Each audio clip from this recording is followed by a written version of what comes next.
Assalamualaikum warahmatullahi wabarakatuh. Selamat pagi teman-teman. Kembali lagi dengan podcast Fakultas Syariah. Bersama saya Katanka Pramudia Wardana dan rekan saya dan saya Intan Nugrahini dalam acara Ngobrol bareng Ketua Laboratorium. Nah Intan, di samping kita ini udah ada narasumber yang hebat nih. Beliau adalah Ketua Laboratorium Fakultas Syariah ya. Halo, selamat pagi Bapak. Halo, selamat pagi. Gimana kabarnya? Mas Katanka, Iya. Mbak Intan. Alhamdulillah sehat. Gimana Mas Katanka dan Mbak Intan? Alhamdulillah sehat juga. Oke. Nah Pak, ini denger nih, kita ada kabar bagus nih Oke. di fakultas kita. Iya. Ada kabar yang baru hot begitu ya Pak di fakultas. Bahasanya Fakultas Syariah itu menerbitkan buku pedoman kepenulisan tugas akhir gitu ya Pak. Nah, itu sebenarnya tuh apa sih Pak itu? Kenapa kok perlu adanya updatean tersebut Pak? Oke, jadi sebenarnya buku pedoman penulisan tugas akhir ini sudah ada, tetapi yang sekarang kemudian diperbaharui. Tentunya pembaharuan itu berkaitan juga dengan adanya aturan-aturan yang muncul setelahnya, yaitu Permendikbudristek nomor 53 tahun 2023 tentang penjaminan mutu pendidikan tinggi. Nah, oleh sebab itu buku pedoman penulisan tugas akhir yang lama harus disesuaikan dengan yang baru gitu. Nah, menurut Bapak, apa sih perbedaan buku yang baru dengan yang lama? Oke, sebenarnya ada banyak perbedaan yang sangat mendasar ya, dan saya rasa justru konsepnya itu lebih mempermudah mahasiswa. Jadi sekarang itu di dalam buku pedoman penulisan tugas akhir yang baru dijelaskan bahwa mahasiswa tidak hanya sekedar menulis skripsi kalau mau lulus. Ada pilihan-pilihan lain seperti bisa menulis buku, menulis jurnal, ataupun juga menulis proyek yang sedang dikerjakan gitu. Oke, nah tadi terkait dengan ini Pak, bahwasanya kalau Fakultas Syariah itu nggak hanya menggunakan skripsi sebagai satu-satunya tugas akhir, tapi menggunakan juga terkait dengan jurnal sama ini buku ya Pak. Nah, saya tertarik Pak, dan juga saya yakin teman-teman juga tertarik ya terkait dengan tadi adanya buku dan juga jurnal. Nah, secara prosedural itu seperti apa sih Pak? Oke, jadi sebenarnya prosedur di dalam buku penulisan tugas akhir ini dijelaskan untuk bisa menulis skripsi, buku, jurnal maupun tugas akhir berbentuk lainnya yang berupa proyek itu sama. Jadi ada 3 tahapan. Tahapan yang pertama itu adalah tahapan penulisan judul. Nanti mahasiswa langsung menentukan judul yang kira-kira menjadi minatnya, judulnya apa. Tapi harus disesuaikan dengan program studinya. Nah, sekarang ada pembaharuan dalam penulisan judul itu yang biasanya melalui dosen pembimbing akademik, sekarang langsung dikonsultasikan dengan koordinator program studi.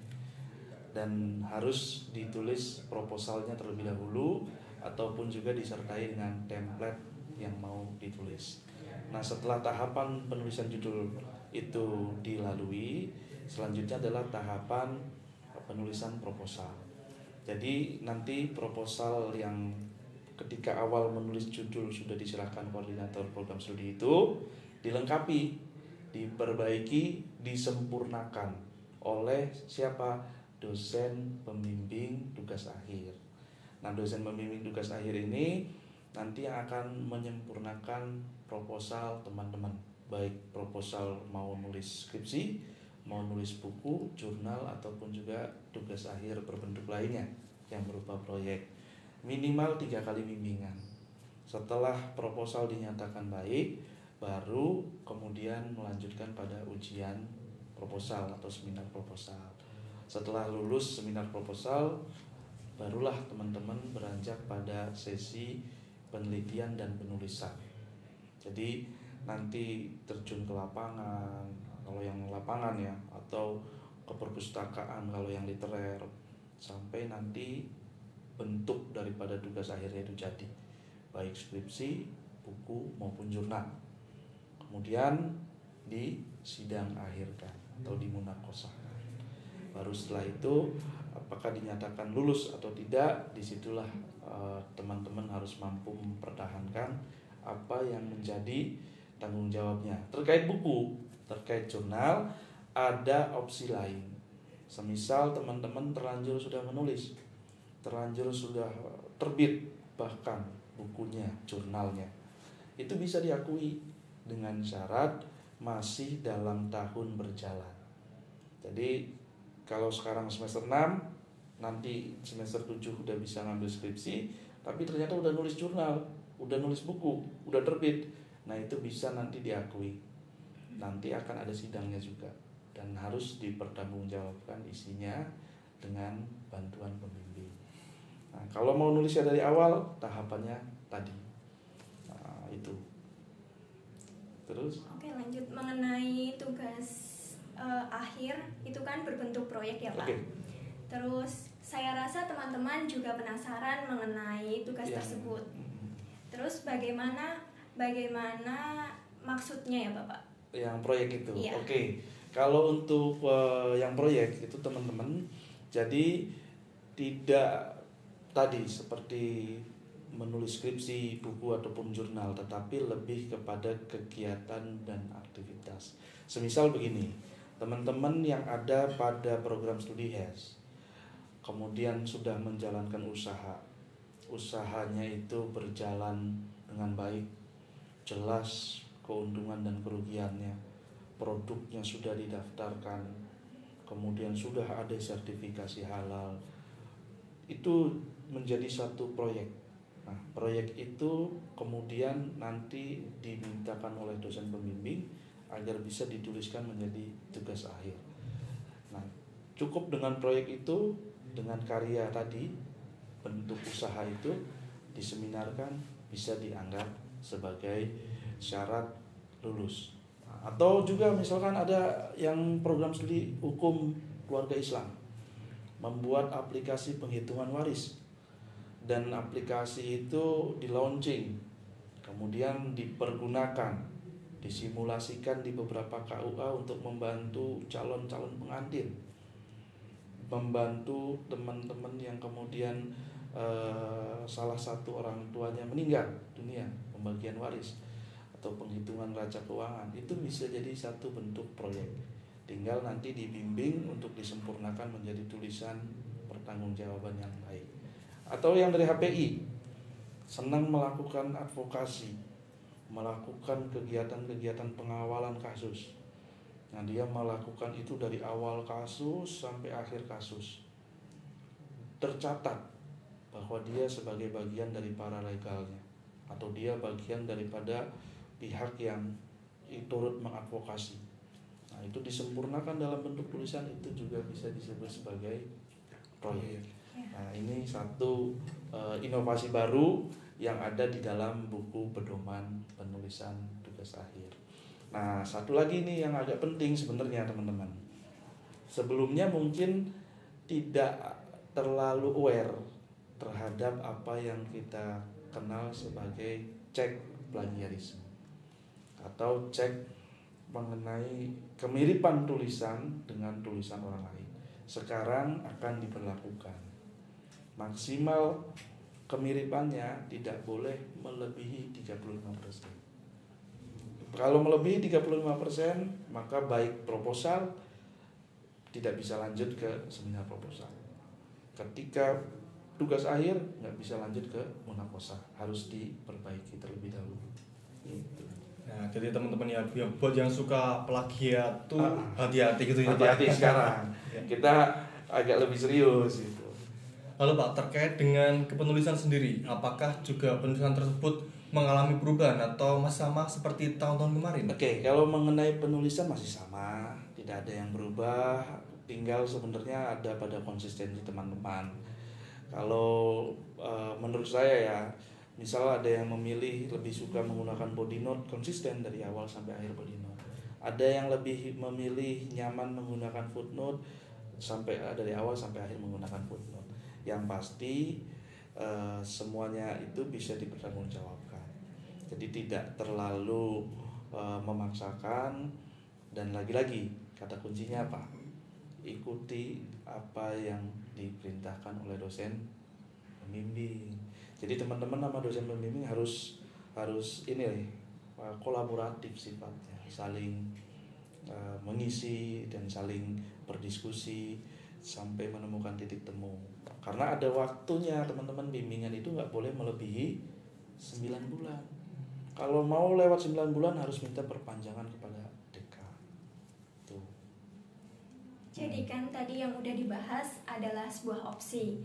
Jadi kan mahasiswa tidak terpaku untuk selalu untuk membuat skripsi.